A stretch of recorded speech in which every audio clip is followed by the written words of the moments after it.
Hi guys, இன்றைக்கி என்ன குழம்பு வைக்க போகிறோன்னா கருவாட்டு குழம்பு வைக்க போகிறோம். அதுக்கு முதல்ல கடாய் வச்சு எண்ணெய் ஊற்றியாச்சு. இப்போ கடுகு போட்டோம், வெந்தயம்,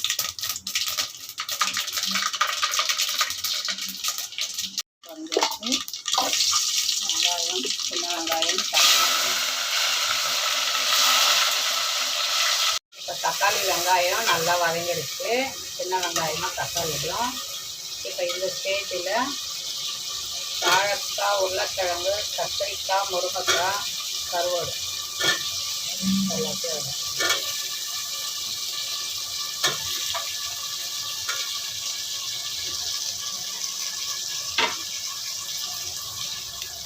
இதெல்லாம் நல்லா எண்ணெயில்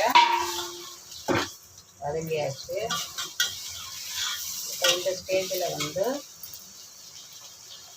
புளி, மஞ்சத்தூள், மிளகாய்த்தூள், உப்பு எல்லாம் கரைச்சி இது பண்ணி வச்சுருக்கோம். அந்த தண்ணியாக ஊற்றி